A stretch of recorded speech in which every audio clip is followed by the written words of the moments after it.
To all of you. आज हम lesson number 10 पढ़ेंगे।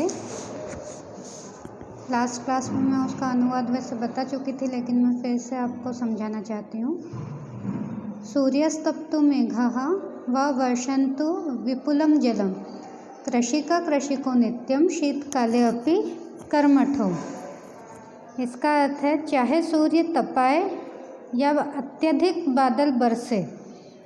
बादल अत्यधिक बरसे, किसान तथा उसकी पत्नी सदा सर्दी में भी निरंतर क्रियाशील रहते। इस श्लोक का अर्थ ये है कि चाहे वो कोई भी ऋतु क्यों न हो, अत्यधिक गर्मी हो, अत्यधिक सर्दी हो या बहुत अधिक वर्षा हो, लेकिन फिर भी किसान लोग ऐसे हैं या किसान पति पत्नी ऐसे हैं जिनके लिए कोई भी ऋतु मायने नहीं रखती। ग्रीष्मे शरीरम सस्वेदम शीते कंपमयम सदा हलेन च कुदालेन तौ तु क्षेत्राणि कर्षतः।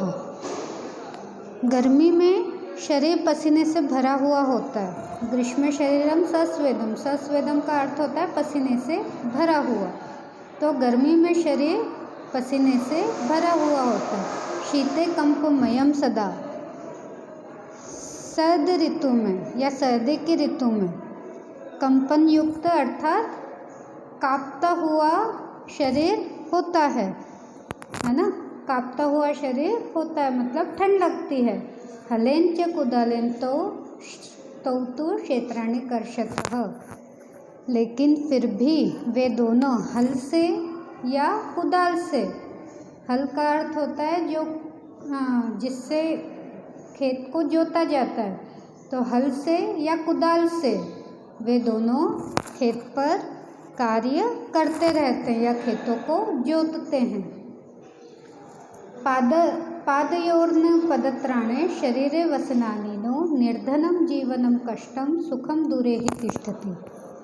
पैरों में जूते नहीं हैं, शरीर पर कोई कपड़े नहीं हैं, वे लोग निर्धन हो करके भी, है ना, कष्ट में उनका जीवन होता है। और क्या है, वो गरीब होते हैं।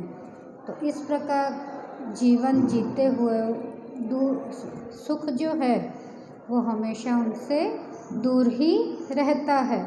फिर से बताती हूँ, पैरों में जूते नहीं हैं, शरीर पर कपड़े नहीं हैं, कष्ट में उनका जीवन है, लेकिन और सुख उनसे हमेशा दूर ही होता है।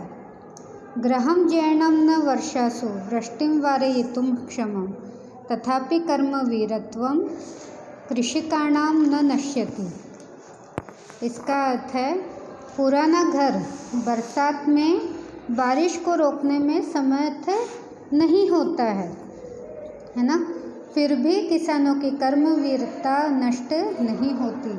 इसका अर्थ ये है कि उनका जो घर है वह बारिश को रोकने में समर्थ नहीं होता है। मतलब उनका घर कुछ इस तरह से बना हुआ होता है कि बारिश में वो ढह जाता है, लेकिन फिर भी किसान व्यक्ति ऐसे हैं, किसान लोग ऐसे होते हैं कि उनकी काम करने की शक्ति कभी भी नष्ट नहीं होती है। तयोः श्रमेण क्षेत्राणि सस्य पौर्णानि सर्वदा धरित्री सरसा जाता या शुष्का कंटका व्रता। उन दोनों के श्रम से, है ना, उन दोनों के श्रम से जो खेत जो होता है वह हमेशा फसल से युक्त होता है।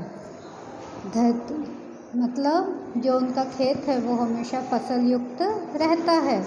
धरती सरसा जाता या शुष्का कंटका व्रता, चाहे वो धरती पहले सूखी और कांटों से भरी थी, है ना, सूखी थी और कांटों से भरी हुई थी, लेकिन किसान जब खेती करते हैं तो उस पर भी फसल उगने लगती है। अब हरी भरी वह धरती हो जाती है।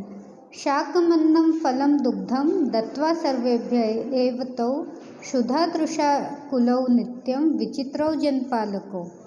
वे दोनों सभी को अन्न, दूध, फल आदि सब देते हैं। कैसे देते हैं? किसानों के यहाँ पे गायें होती हैं, भैंसें होती हैं, है ना, तो दूध उनसे प्राप्त की होता है। अन्न वो स्वयं उगाते हैं, फल वो स्वयं उगाते हैं, तो इन सब से वह सबको ये सभी चीज़ें देते हैं। फिर भी है ना, लेकिन वो स्वयं शुद्धा तृषा कुलौ, भूख शुद्धा तृषा कुलौ का अर्थ होता है, शुद्धा मतलब भूख से व्याकुल और तृषा मतलब प्यास से व्याकुल, है ना। तो शुद्धा तृषा कुलौ, तो भूख और प्यास से व्याकुल वे स्वयं रहते हैं। विचित्रो जनपालको, वे दोनों कुछ अलग ही तरह के विचित्र हैं, है ना, कि वो सभी का पालनहार करते हैं। अगर किसान नहीं होंगे हमारे यहाँ पे तो हम अन्न कहाँ से उगाएंगे, अन्न कहाँ से हमें प्राप्त होगा, फल कैसे प्राप्त होंगे, दूध हमें कैसे मिलेगा, है ना। तो कहा गया है कि वो दोनों कुछ विचित्र ही हैं, वो किसान पति पत्नी विचित्र ही हैं, जो सभी का ध्यान रखते हैं लेकिन वो स्वयं का ध्यान नहीं रख पाते हैं।